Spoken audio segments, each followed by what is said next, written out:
Hello and welcome to my channel, The Enthusiast Garage. And we're back with a Corvette. This is actually the third intro I make. Hello and welcome to my channel, The Enthusiast Garage. And we are back with a Corvette. Hello and welcome to my channel, The Enthusiast Garage. And we finally got the Corvette engine back from the machine shop. And that's the reason why I haven't posted in a while, because this video been like month and a half in the making. So gonna be a long one. Hopefully you guys enjoy it. Pretty much we're gonna go over prepping the car to put the new engine in, getting the engine ready, putting all the stuff on the engine, and putting the engine inside the car, and hopefully try to start it in this video. All right, I'm gonna show you what I've done before I got the engine, how I prepped the car, got it all ready for the engine, and then we're gonna move on to working on the engine, putting all the parts on it, getting it ready to be dropped in. And then the third section gonna be me dropping the engine in and trying to get it started. So let's do it. All right, so I've been working on it for a couple of days now. I didn't really take any footage of the stuff I've done. They weren't really major stuff. I changed the master brake cylinder, reservoir, and the whole master cylinder. It's pretty straightforward, just the two nuts over here, and replaced the lines. It came with this sensor, the brake sensor. I also changed the clutch master cylinder. That was a bit annoying to remove just because of the location of the second bolt that's on the bottom. That slave clutch cylinder right here, I also replaced it. The old one was not working. I tried to bleed from it, nothing came out. So of course the line, I ran some WD-40 through it and then air compressor, but now it's working. I bled it. The brakes, the way it worked, there's a front one and a rear one, front and rear. So the front I was able to bleed pretty easily. The rear ones were really hard. I was able to get oil from the back right side, but back left side till now I haven't been able to get any oil. So something stuck through the line, but surprisingly the brakes are working. So I figured, okay, let me just put the wheels on for now so I can continue working on it. Oh, and I got new tires on it too. It's a square set 245 50/16s. Originally it had the 255s, so a little bit wider, but I couldn't find the same size, so I went with 245. They cleaned the lip out for me, but I still want to paint the white part of the wheel to restore it. So I did all that so I can push the car outside.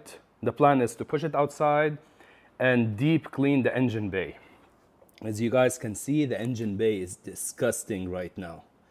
So I really want to power wash it, scrub it all down, and get it all ready so when the engine comes, I can just drop it in and everything will be clean. I did solder some wires here that were burned and cut, and I put some tape around them. This sensor here, for example, was cut. So I just did some wiring work for stuff that I didn't like how they looked. And this prop right here that you guys see is brand new. And the reason it's brand new because I had the car lifted and I opened the garage and it hit the hood and shut it down, and I ended up bending the original one. So $80 later from eBay, and I got a new one. And I was like, you know what, might as well let me change the shocks. So I changed both shocks, and those tiny shocks makes a big difference, because it was really hard to lift the front hood on it. And those shocks are really strong. Now you can just do it with one finger. It will lift and it will actually keep it up without even having the prop locked down on it. All right, so I'm gonna roll the car outside now, set the camera, and start power washing everything on the inside.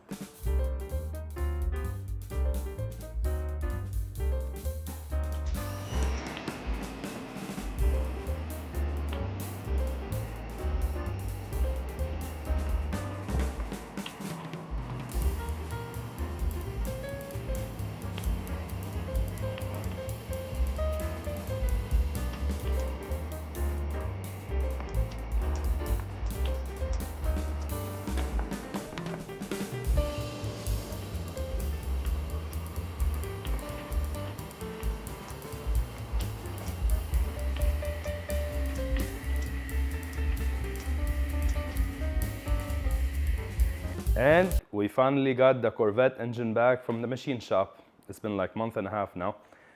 So here it is. It's been completely rebuilt.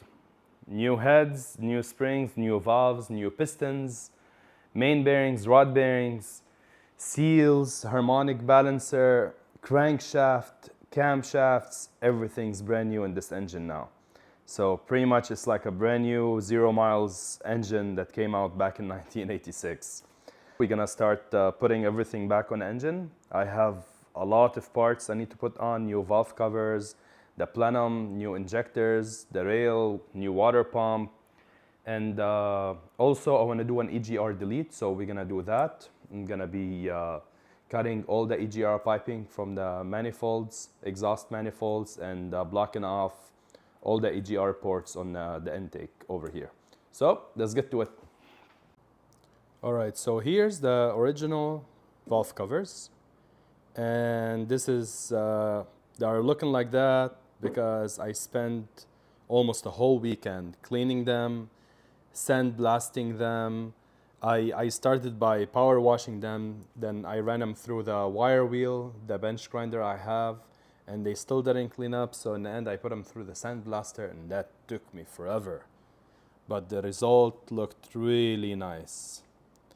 But unfortunately, after I did all the cleaning, I realized that there's a lot of pinholes in it. So I wanted to weld the pinholes, and then after welding it and making a big ass hole into it, I realized that this is aluminum. This is not iron, so I don't have an aluminum welder and I messed it all up. So literally hours and hours and hours worth of work went down the drain, so I just decided to buy an aftermarket valve covers to put them on. So here's that.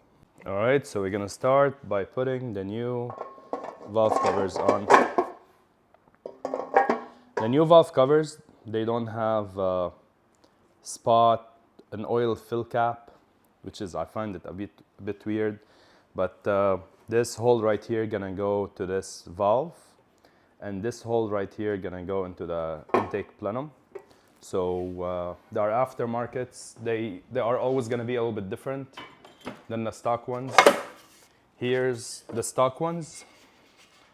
The aftermarket ones are taller.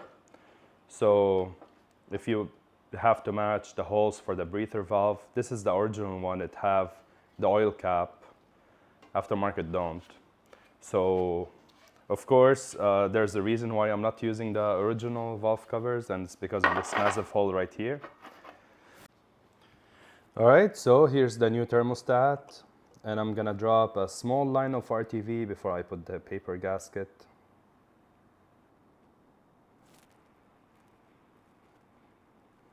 I'm gonna do the same thing on this side of the housing.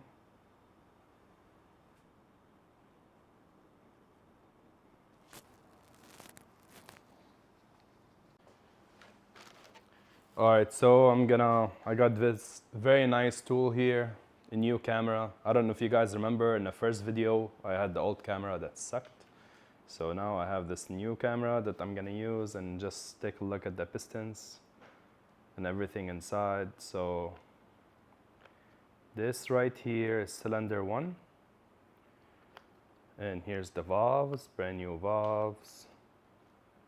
And here's the cylinder head. You can see it right away. It's top dead center now. As you guys can see here, it's top dead center. So it's ready for us to drop the distributor. That's the second cylinder here. Here's the new pistons.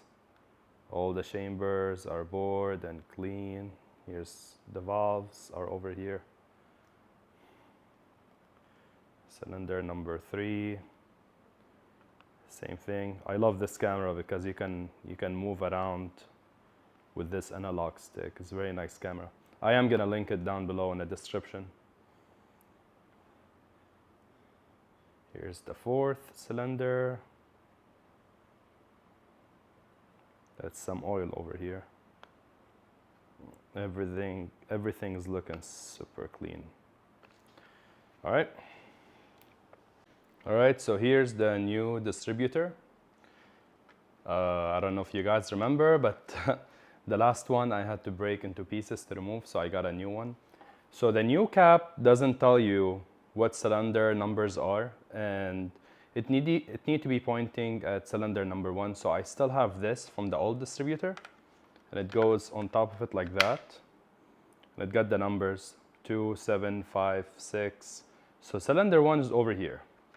So what I'm gonna do, I'm gonna mark it. This is cylinder number 1, right here, and I'm gonna mark it over here. So when I remove the cap, I know which one is cylinder number 1. So now I'm gonna remove this, gonna remove the cap, and now I know where the rocker should be pointing. It should be pointing at cylinder number 1 right here. So it's already at top dead center. So I'm gonna put in the distributor, and it needs to be pushed in all the way.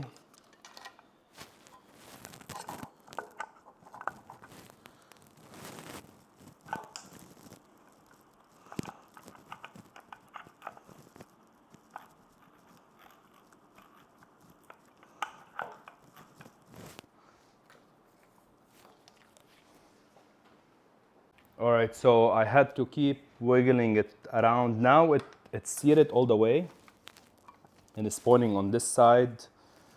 I wanted it more to point at that angle, but I guess it doesn't matter because we can rotate the bottom side of it. So, but it is flush all the way down now. So I'm just gonna point it this way so it can be cylinder 1. And I'm gonna put the cap and the tie down bolt on it. All right, so here's the tie down bolt and bracket. And now it's on TDC and pointing at cylinder 1. So there's some wiggle in the rocker, but on the bottom it's hard now. So let's continue. All right, now we're gonna move to the AGR delete. I wanna delete the whole AGR system in the car. So I'm gonna start by this exhaust tube that goes usually into the intake and goes into the exhaust manifold. I'm actually gonna cut it from here, keep this plate, and fabricate like a block off plate with it to block off this port over here on the intake.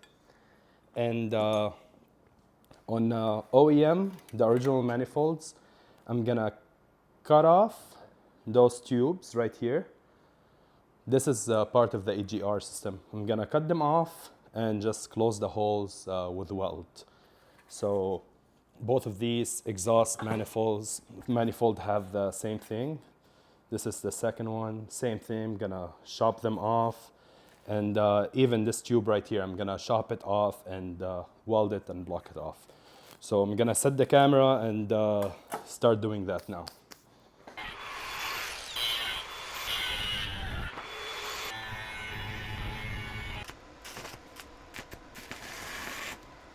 All right, so I just finished welding it. I did it on both sides, on the outside and on the inside. Like this one, for example, there's still a hole. So I decided to go again and do it on the inside. So I think we're all plugged up right now. I still need to clean all the old gasket here before I install it. Same thing with this one. So for this plate, what I end up doing is I did RTV on the outside here, and on the inside I have this like gasket tape that I'm gonna install with it. So kind of I squeeze it in, and when the RTV dries, it should be fine. This is on the intake, so it doesn't get that hot. So that should be enough to block it off. This is just air. There's no exhaust fume like the one on the manifold right here. Right, so now I'm installing all the new injectors on. It's a pretty simple process. I'm putting some white lithium grease, and then slide it in, and there's a tab that you have to turn all the way to the left. The clip, I transferred them from the old ones. It took me forever to clean this rail. I had to take it completely apart. I used new O-rings. It was full of rust, and I was just gonna reuse the old fuel pressure regulator. Then I was like, you know what, let me open it. I opened it, and it was the most disgusting. I still have a small piece left of it.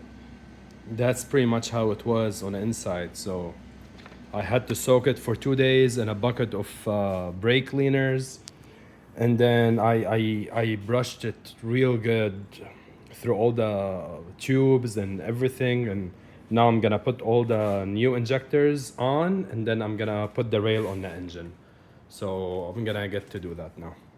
All right, so now I'm putting on the fuel rail and the plenum, the headers for the plenum. And it's pretty tricky to put on because I put on the fuel rail in the beginning, then I couldn't put the plenum headers anymore. And vice versa, if you attach the plenums, you're not gonna be able to slide in the injectors rail.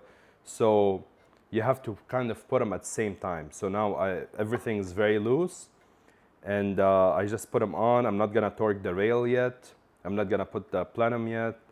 I'm gonna make sure the fit is good and then start torquing it down. Now, one thing to note, the gasket on the plenum is pretty interesting. They come with those tabs, and they kind of click in place to hold in place. I really like that design. I've never seen a gasket that comes with plastic tabs like that. And another thing, there's 3 different sizes of screws for the plenum. You have the small, medium, and large. So the large ones are for the bottom screw. And you can tell because it got this big spacer on it on the plenum itself. Those screws, actually, I'm gonna have to remove the head covers again to be able to reach and install them. Now the medium size, there's only 2 of them.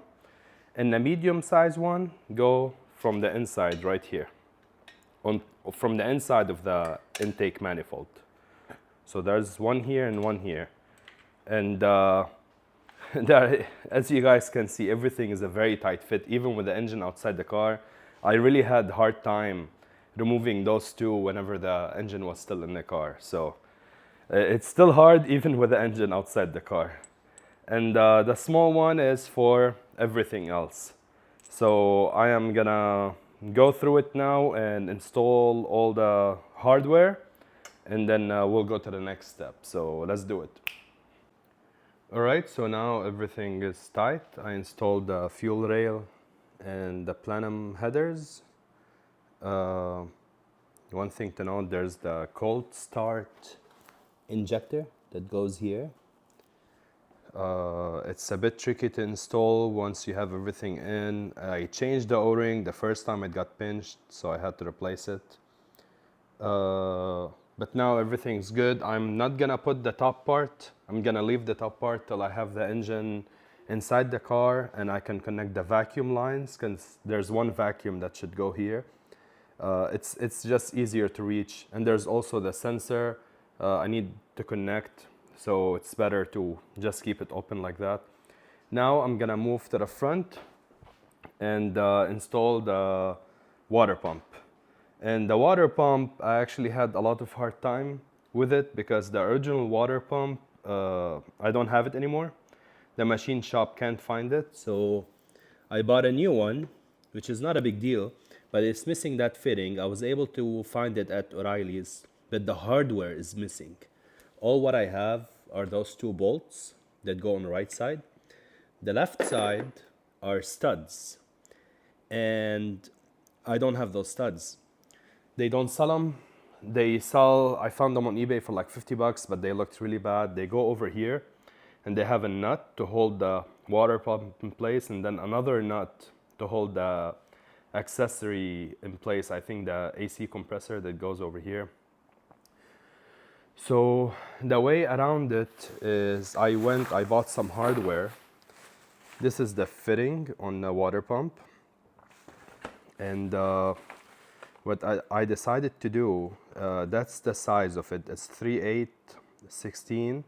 and I got a 3-inch bolt. So what I'm gonna do, I'm gonna install the bolt, then cut off the head and turn this 3-inch bolt into a stud. And I got some extra nuts too to go with it. So yeah, that's how I'm gonna do it. I'm gonna set the camera. I'm gonna put some RTV on the openings. I do have the original gaskets as well. So let's do it.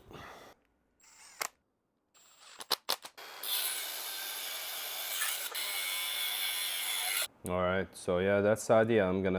I turn those bolts into studs. So now I can just continue with regular installation since I got the studs in place.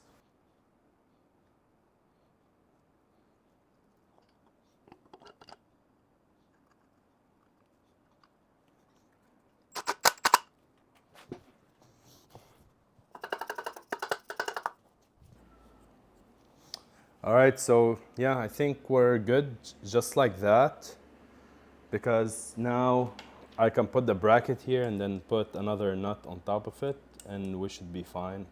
So I'm actually gonna leave one nut here. Yeah, I think we should have enough leverage. I'm not gonna be able to attach anything on this one, but this one I should be able to. Now I'm gonna attach that barb. I'm gonna put some Teflon tape on it so it doesn't leak and attach it.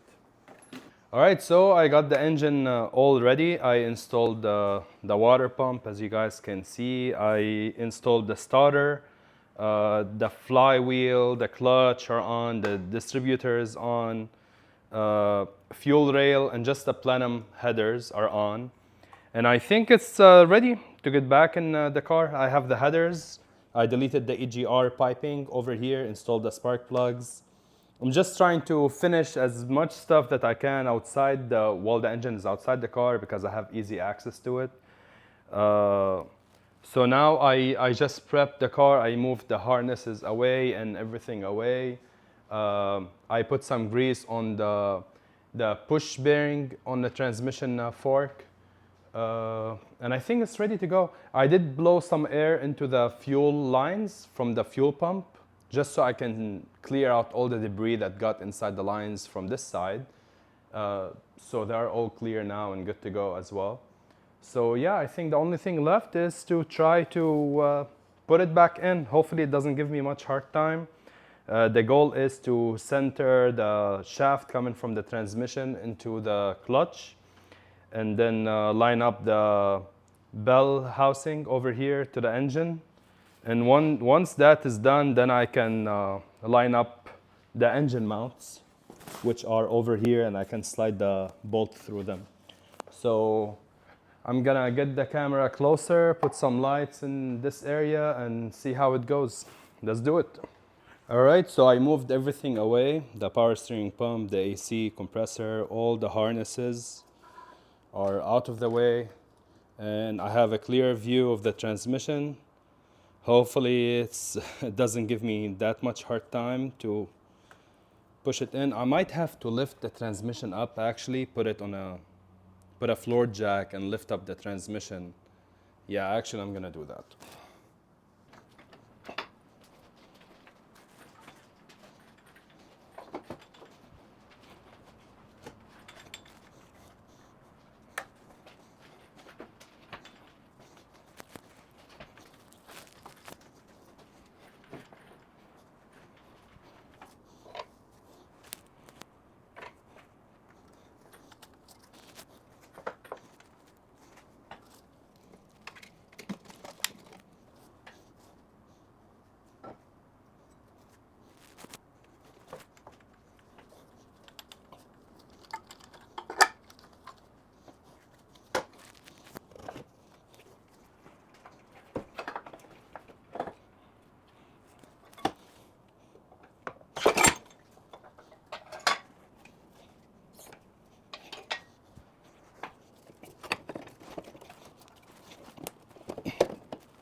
I need someone to kind of like hold it like that in place while I'll lower it a little bit.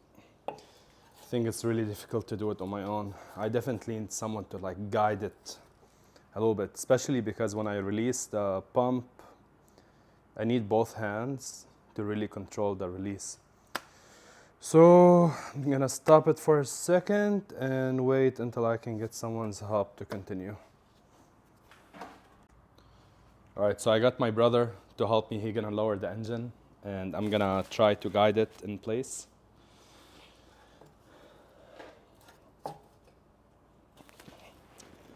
Okay, yeah, you can start lowering now. Just a little bit at a time, slowly.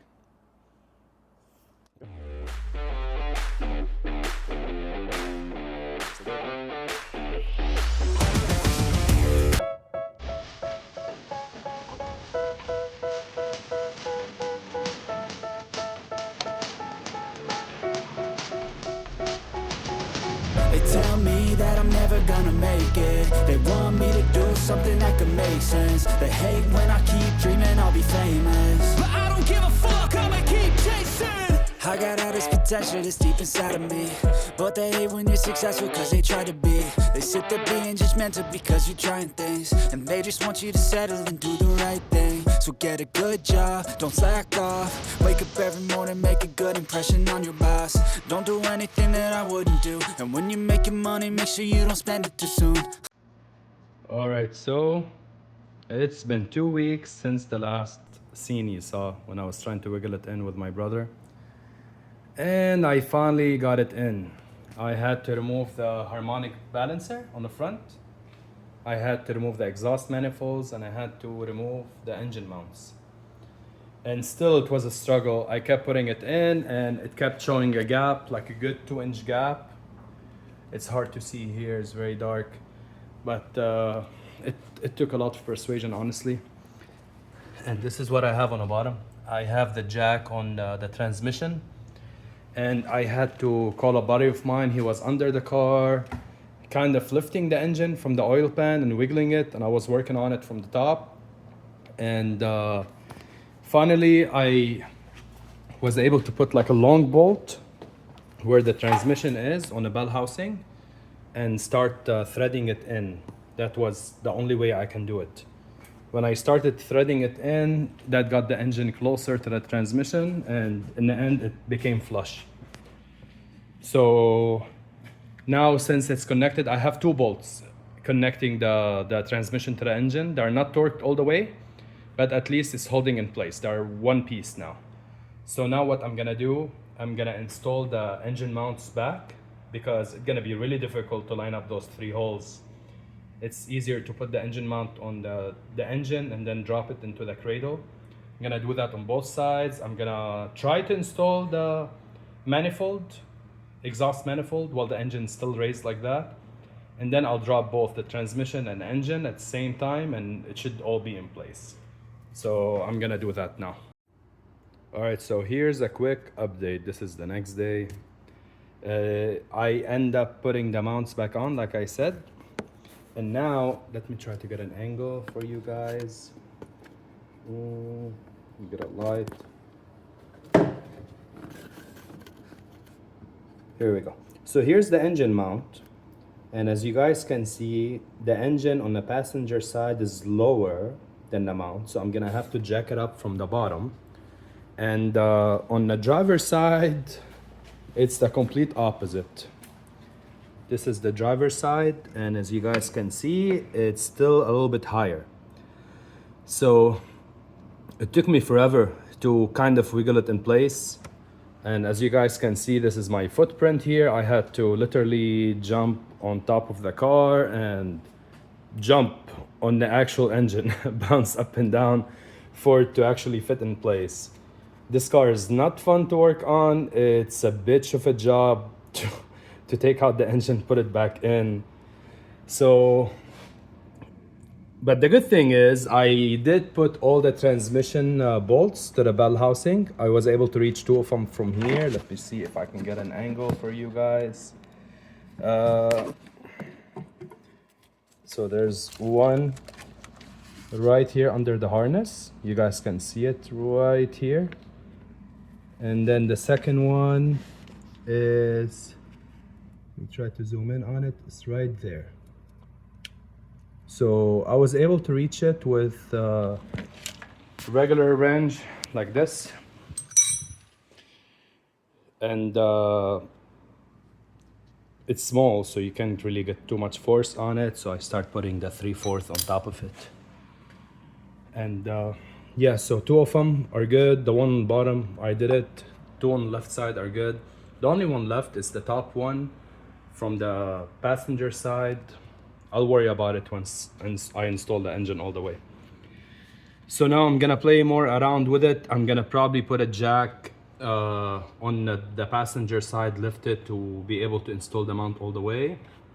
Then maybe bounce around on top of the engine again to push this mount to go in all the way down. And I'll go from there. Once I have that installed, I'm gonna set the camera and probably do a time lapse of me doing all the wiring on it, connect the harnesses, the wiring, connect everything on the front, the accessory, harmonic balancer, put some oil in it, and hopefully crank it up, hear the engine running for the first time.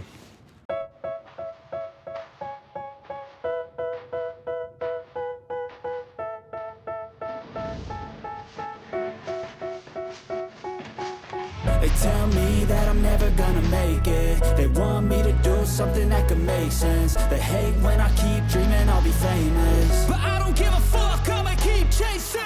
I got all this potential that's deep inside of me, but they hate when you're successful cause they try to be. They sit there being judgmental.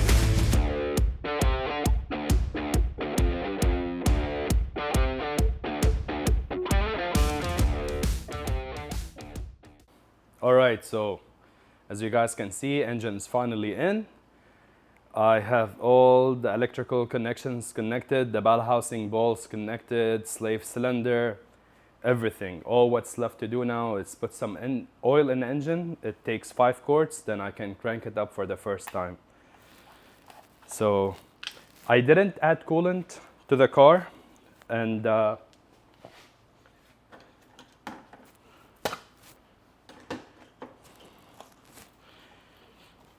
I'm not planning to drive it today, so I don't have the right coolant for it. I don't want to just put water.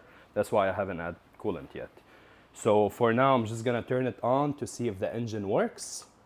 And hear it running for the first time. I've never heard that car run. All right, so that's it, first start. Let's see what's gonna happen. I know we're gonna have to prime the engine with fuel and oil a little bit, so. You got brake, clutch, gas.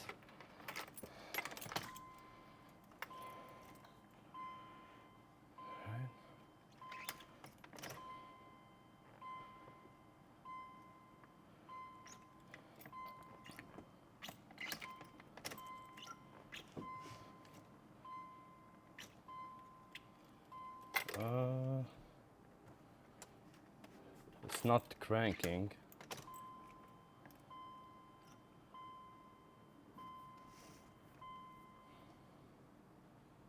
I do have all the connections on the starter already, so I wonder what's happening.